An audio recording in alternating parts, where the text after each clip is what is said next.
Les amis, le 9 juin est un jour important, on peut voter, c'est une obligation citoyenne. Mais voilà, aller voter, c'est déjà, et aller voter intelligemment. On va essayer de vous guider avec un collectif citoyen qui est là, 2 représentants, Aziza Nouri. Oui. Bonjour. Ça, bonjour. Et puis Alain Collignon. Bonjour. On va commencer par toi, Aziza. Oui. À quel moment tu bascules du côté obscur de la résistance? Qu'est-ce qui t'arrive en fait? La résistance, je crois que je suis née dedans en fait, parce que mon père est un syndicaliste, un ancien syndicaliste, et donc je ne me souviens même pas de l'âge que j'avais quand j'ai fait ma première manif. Je me souviens que j'ai été dans un petit journal du syndicat, j'étais sur les épaules avec drapeau devant. Donc c'est quelque part, c'est inné chez moi. Quand il y a quelque chose qui ne va pas, que je sens que faut résister, l'injustice, etc., je me dis il faut faire quelque chose. Donc, l'idée d'avoir une action politique, finalement, est très rapidement venue, étant donné que le terme de la fin de la législature nous offrait l'opportunité d'entrer dans un mouvement politique. Et donc, il n'était évidemment pas question que nous entrions dans des partis classiques, d'abord parce que ça aurait été très difficile d'y entrer. Et nous avons regardé ce qu'il y avait comme mouvement citoyen, et le collectif citoyen nous est apparu largement comme le plus intéressant. Il y en a d'autres, des petits partis qui ont le même objectif, et notamment le RMC, Transparencia, mais le collectif citoyen avait une plus grande expérience, puisqu'ils étaient déjà présents lors de la précédente législature, même s'ils n'ont pas eu de députés. Mais donc, on s'est associé avec ce mouvement qui a aussi la particularité que j'aime beaucoup. Ce n'est pas un mouvement sectaire, ce n'est pas un mouvement qui est un parti, il n'a pas de couleur politique. On a dans ce mouvement des gens qui sont issus de la gauche, de la droite, mais qui ont comme point commun de vouloir absolument rétablir une démocratie réelle, car la démocratie belge, ce n'est pas un secret pour celui qui réfléchit un peu, c'est une pantalonnade. C'est une pantalonnade. Pourquoi ? Je te donne un seul exemple. La loi de police administrative, donc en cas d'urgence épidémique, qu'on appelle la loi pandémie, a été votée pendant l'été 2021, je crois, oui. Et elle a été votée comment, cette loi pandémie ? Majorité contre opposition. Ça veut dire que les 78 députés qui ont voté pour sont l'intégralité des députés de la coalition gouvernementale. Et l'ensemble des députés de l'opposition ont voté contre. Alors, tu vas m'expliquer la probabilité qu'il y avait que 78 députés, parce qu'ils sont dans la coalition Vivaldi, aient tous la même idée et soient favorables au plan pandémie, et que dans l'opposition, parce qu'ils appartiennent à l'opposition, la totalité des députés de l'opposition soient contre. C'est ce qu'on appelle la particratie. Voilà. Alors, la particratie, c'est quelque chose d'absolument scandaleux, parce que ça ne repose sur aucun dispositif légal. Et l'article 42 de la Constitution précise qu'un élu n'est pas le représentant de ses électeurs, mais de la nation tout entière. Cet article de la Constitution libère en principe le député de toute attache à un mouvement ou à un parti. Or, il se fait que par une tradition qui sort d'on ne sait où, parce qu'il n'y a aucun texte légal, aucun texte législatif, un député qui ne suit pas la ligne de parti peut être sanctionné soit par une réprimande, soit à l'extrême, par une exclusion du parti, voire une exclusion des listes électorales. Alors, comment peut-on appeler ça, si ce n'est une plutocratie menée par des présidents de partis qui n'ont jamais été élus, qui sont là à la faveur d'on ne sait quel népotisme ou autre collégialité qui les a amenés à occuper ces fonctions. Donc, il est évident que cette démocratie doit être réformée. Très bien. Ben voilà, on est là-dedans. Aziza, donc toi, tu vas te présenter où et comment et pourquoi ? Moi, je me présente à la région parce que j'aime beaucoup cette ville. J'aime beaucoup la région bruxelloise. C'est 19 communes. Tous, voilà. J'aime vivre ici et j'ai envie de la défendre. Et pour rebondir un peu sur ce qu'Alain vient d'expliquer par rapport à la particratie et cette question-là, mon métier m'a amené aussi à être témoin de votes. Sur plein de projets, parce que ça fait 20 ans que je le fais, donc, et où j'ai pu constater vraiment des discussions très vives en commission, des amendements, des discussions sur des amendements, des oppositions même entre partis de la majorité. Mais comme par miracle, à un moment donné, ils arrivent en séance plénière et il y a ce genre de vote-là qui sortent. Mais puis après, dans les couloirs, même ceux qui ont voté contre, avec ceux qui ont voté pour, se tapent dans le dos, prennent un café à la buvette. Et puis, quand on travaille depuis longtemps dans ce milieu-là, on connaît aussi certaines personnes et on recueille aussi des confidences de certains politiques et qui vous disent alors, oui, mais moi j'étais contre, j'étais pas tout à fait d'accord, mais bon. C'est comme ça, la démocratie, c'est le ah mais bon, c'est hallucinant, c'est complètement aberrant. Et donc ça, c'est vrai que c'est quelque chose de très fort au collectif, c'est ce besoin, cette nécessité de mettre fin à cette particratie, parce qu'on aurait des votes mais totalement différents. Une baguette magique et je te nomme, tu es député, Alain. On est le 10 juin. Qu'est-ce que tu as envie de mener comme premier combat, tes premiers combats que tu as envie de mener? Mais ils sont déjà prêts. Tu sais, une proposition de loi, c'est quelque chose qui est assez structuré, qui demande non seulement d'être conforme à un plan particulier, mais aussi de respecter certaines formes juridiques. Et donc, j'ai déjà, avec des avocats, en tout cas établi l'ébauche d'une proposition de loi modificative de 4 lois qui vont viser, d'une part, à rectifier ce phénomène antidémocratique qu'est la particratie, et ce n'est pas difficile du tout, parce qu'il ne faut pas réviser la Constitution, puisque la Constitution dit bien que la particratie est interdite, article 42. Mais simplement en modifiant le code électoral sur les subventions des partis et les dotations des partis. Il suffit de faire passer un entrefilet, c'est l'article 15 quater, qui dirait, voilà, à partir de maintenant, tout chef de parti, tout président de parti, qui sanctionnerait d'une façon ou d'une autre un député qui a un mandat populaire, et ce mandat populaire lui donnant la représentativité nationale. Donc tout député sous mandat qui serait puni ou sanctionné par son président de parti, eh bien ça aboutirait à la perte des dotations avec effet rétroactif. On peut mettre quelqu'un sur une voie de garage sans le punir pour autant. Là, donc... Alors, ce n'est pas tout à fait exact, on ne peut pas... Oui, on ne peut pas. C'est-à-dire, tu sais, c'est un petit peu comme les fautes graves dans les licenciements. On peut aussi, fautes graves, c'est fautes graves, on peut toujours... Mais un député qui se ferait virer du parti parce qu'il a véritablement franchi la ligne rouge et qui disposerait d'une loi, de cette loi, a quand même une force beaucoup plus grande pour agir sur le plan juridique ou pour agir ne fût-ce que moralement sur son président. Bien sûr. Alors, à partir du moment où tous les votes seraient libres, je ne reprocherai jamais à tous les membres d'un parti d'avoir la même ligne de conduite que son parti, dans la mesure où ce sont des choses qui les engagent en commun. Il est évident que si nous avons 15 députés, ce qui est un rêve évidemment, mais c'est un exemple que je donne, si nous avons 15 députés, il ne sera pas étonnant que nous soyons parfois tous d'accord. Mais il ne faut pas que si un est en désaccord, il puisse être sanctionné. Voilà, c'est ça surtout. Donc on doit récupérer cette liberté. Je fais de la politique parce que je trouve que eux, vous, les électeurs, vous avez été traités d'une façon inacceptable et vous êtes encore traités d'une façon inacceptable. Il n'y a pas que la crise sanitaire, il n'y a pas que les problèmes d'immigration, il y a les problèmes de vie quotidienne. Moi, j'ai des patients, je travaille toujours, j'ai énormément de patients. Combien de patients me disent « Oh, docteur, non, je ne viendrai pas le mois prochain parce que je n'ai pas les moyens ». Est-ce qu'on se rend compte parce qu'il y a de moins en moins de choses remboursées. Bien sûr. Il y a des examens qui coûtent de plus en plus cher. Même l'oxygène, maintenant, est devenu une impossibilité.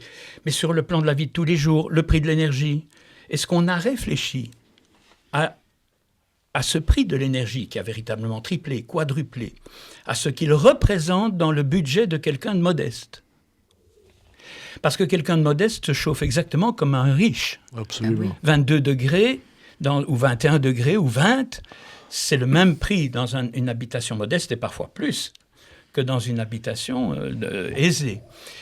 Est-ce qu'on se rend compte de ce qu'est devenu la vie des gens aujourd'hui? Pourquoi?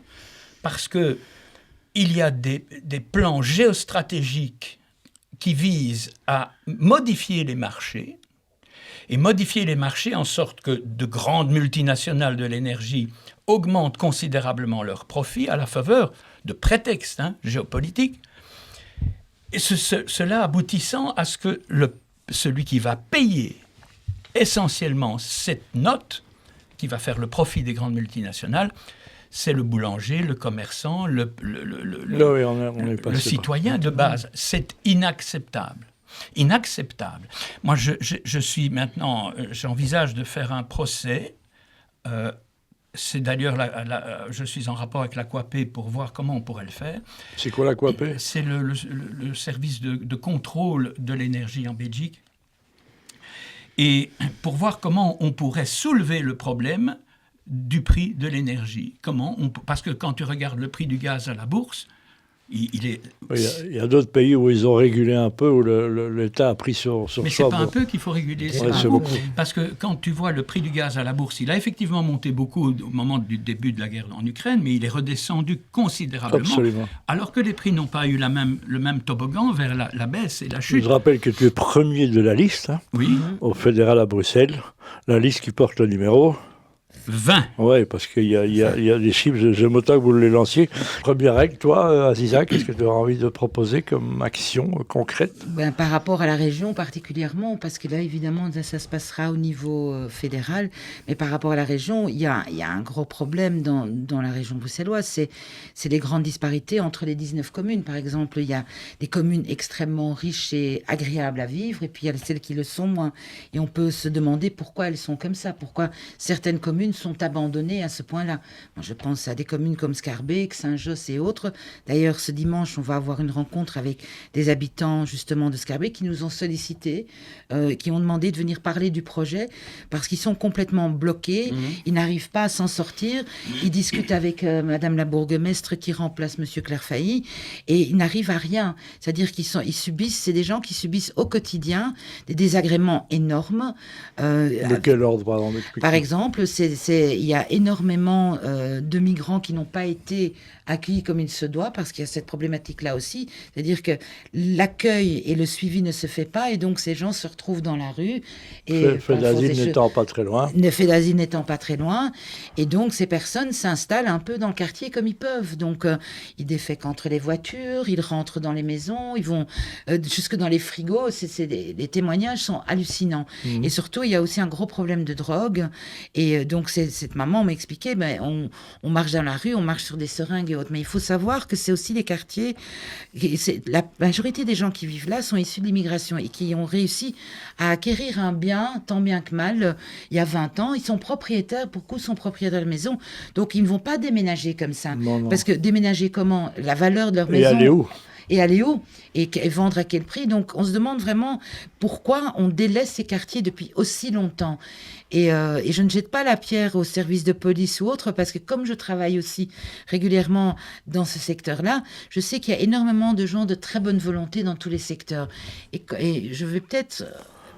rebondir aussi, c'est peut-être un autre projet pour toi, Alain, c'est l'indépendance aussi de la justice. Par exemple, j'ai constaté ça pendant la pandémie, en travaillant au SPF, entre autres justice et tout. J'ai pu quand même remarquer qu'il y avait énormément de personnes, que ce soit les juges, les procureurs, les services de police, etc. Il y a énormément de gens de bonne volonté qui n'avaient pas du tout envie de mettre en œuvre des règles qui avaient été imposées, qui étaient très humains.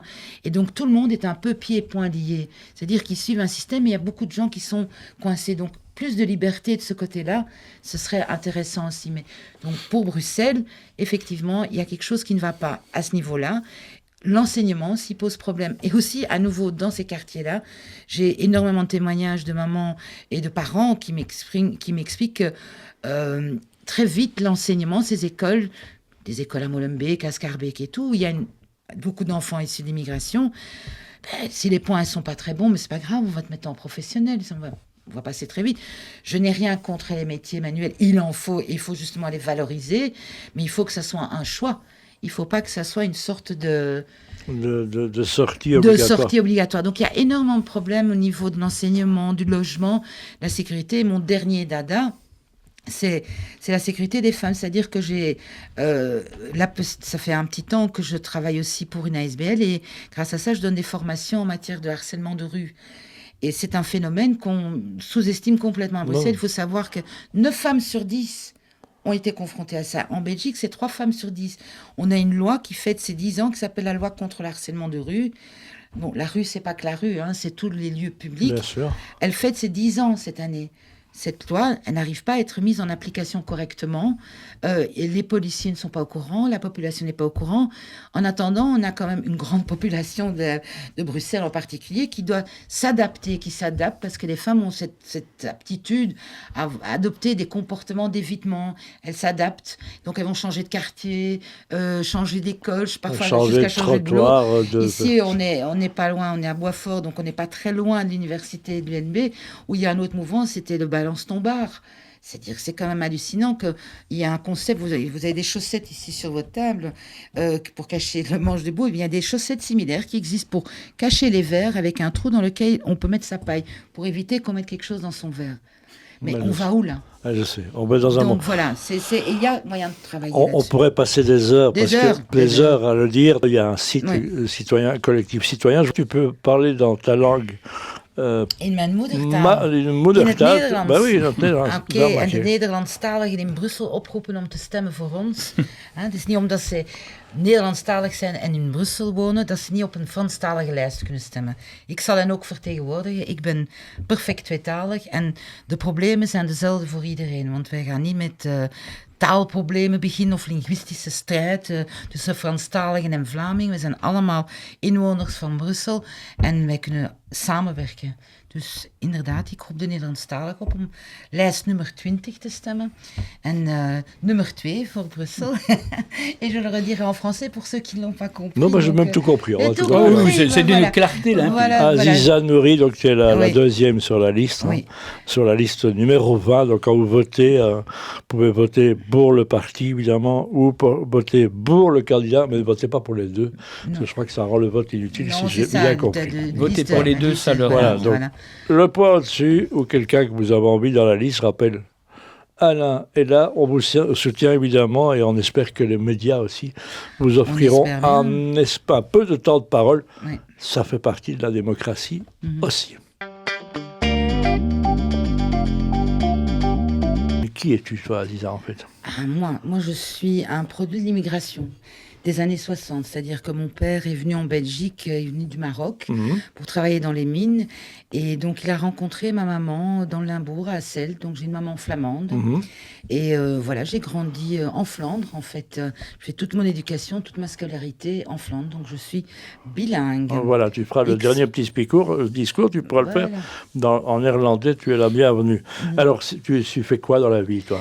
Alors justement, grâce à ce bilinguisme, ça m'a poussé en fait de faire des études de langue, entre autres de traductrice et interprète. Et donc, ça fait 20 ans que je suis interprète de conférences. Tu interprètes gros boulot, évidemment. Donc, c'est un boulot très prenant, très fatigant. Avec des limites de travail, c'est ça parce que... Oui, c'est-à-dire on se relaye en moyenne toutes les demi-heures. Donc on travaille en binôme et on se relaye toutes les demi-heures, même toutes les 20 minutes quand c'est très intense. Avec des textes que tu as déjà reçus ou tu les découvres ? Des textes reçus, c'est un rêve. C'est un rêve, c'est un luxe. Donc c'est vraiment...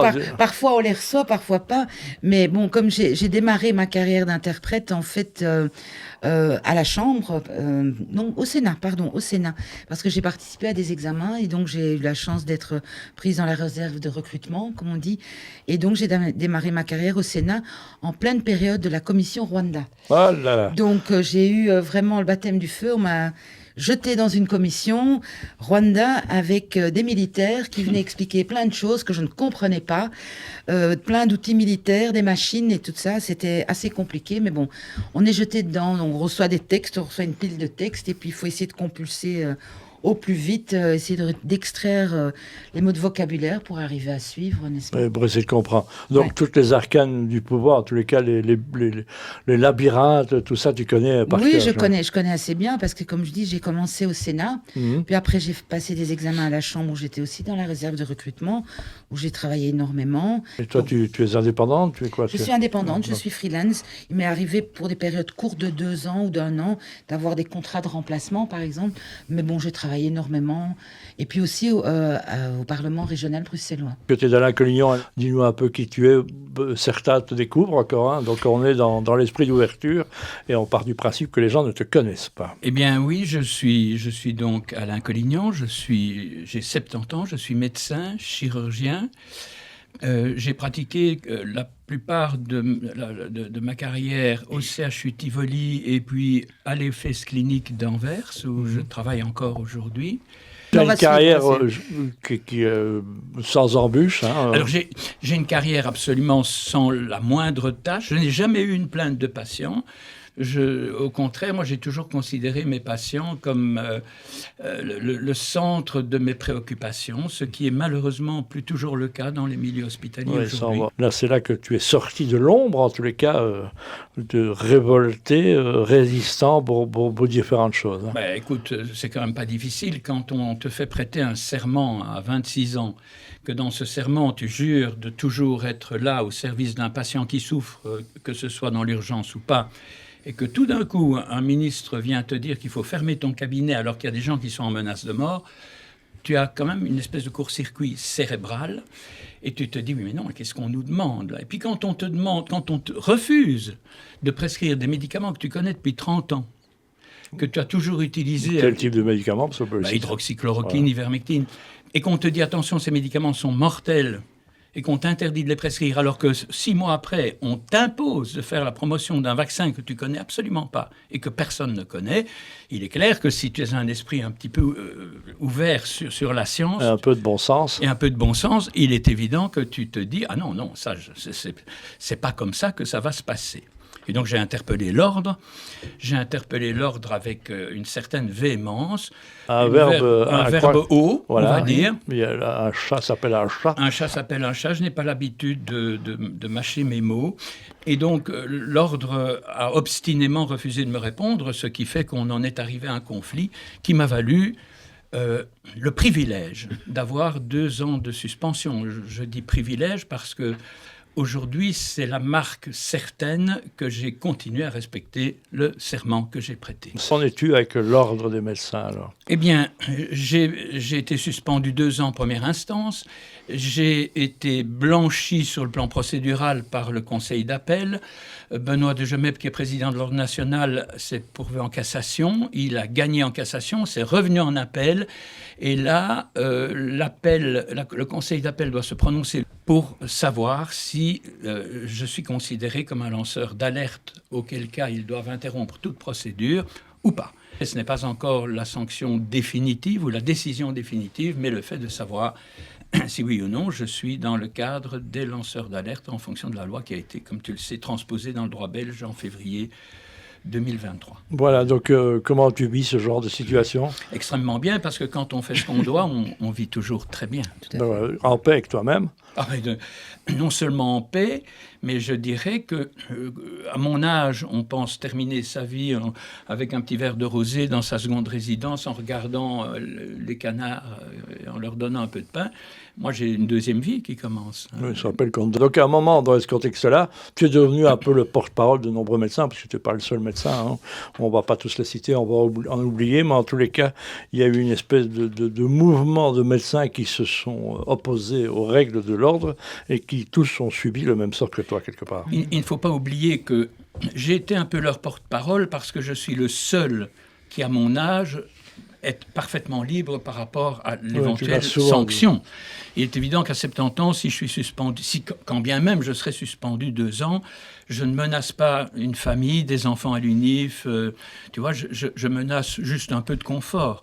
Donc l'ordre sent très très bien cette liberté que j'ai par rapport à leurs sanctions, à leurs décisions, et je leur fais bien sentir que dans le fond, ça m'est tout à fait égal ce qu'ils vont décider. Ce qui m'intéresse, moi, c'est de développer le combat, c'est de porter le combat de ceux qui ont véritablement souffert de cette crise. J'affirme, et je ne suis pas le seul à l'affirmer, bien sûr, mais tous ceux qui l'affirment sont des charlatans, j'affirme qu'on aurait pu sauver énormément de personnes en prescrivant les traitements proposés par les Chinois, par Raoult et puis par Corrie, etc. moi, je n'ai pas un décès. Or, j'ai traité 337 patients qui étaient quand même des patients avec graves comorbidités et qui avaient un Covid extrêmement symptomatique. Et je n'ai pas eu besoin d'1 milligramme d'oxygène. Donc c'est très beau. Rappel oups aussi. Alors oui, donc étant donné l'inertie de l'ordre et véritablement le comportement incompréhensible de l'ordre, parce que moi je ne demandais pas mieux que de débattre, ça m'a toujours été obstinément refusé. On m'a dit que je soulevais des questions politiques qui n'avaient rien à voir avec la déontologie, ce qui est évidemment tout à fait faux. Mais face à cet immobilisme de l'ordre, j'ai créé l'Ordre universel des praticiens de la santé, qui rassemble cette fois-ci l'ensemble du monde médical, à savoir non seulement les médecins, les chirurgiens, mais aussi le personnel soignant, les infirmières, les kinésithérapeutes, les dentistes. Et nous formons un bloc assez homogène et assez large aujourd'hui, puisque nous avons maintenant 600 membres dans le corps professoral et 3800 membres qui sont des adhérents sympathisants. Donc on représente quand même une force de plus en plus grande. Nous avons une section française, une section polonaise, et les choses avancent. Et notamment, je viens de déposer ce matin une plainte dans les mains du Conseil de l'Ordre de Bruxelles et du Brabant contre le président du Conseil de l'Ordre du Hainaut, qui a une attitude de harcèlement disciplinaire contre de nombreux médecins. Dont David Bouillon. David Bouillon, à qui je vais servir de conseil le 5 juin, lorsqu'il va passer pour une affaire qui est hallucinante. On en parlera un jour. Et ça mérite de faire une émission. Bien sûr. Rien que pour ça. Merci les amis. Merci à vous. Merci beaucoup. Merci. Avec plaisir. Voilà, c'était le collectif citoyen. Si vous êtes aussi actif, contactez-nous sur via BAM. Et puis, on va remercier toute l'équipe qui est derrière on ne les voit pas, mais ils sont là. Pierre Coeur, Vinciane Perrin et toute l'équipe du collectif BAM. Un grand merci à Vinciane qui, chaque fois, a tout un boulot de montage à faire et qui est toujours important parce qu'on fait beaucoup de bêtises.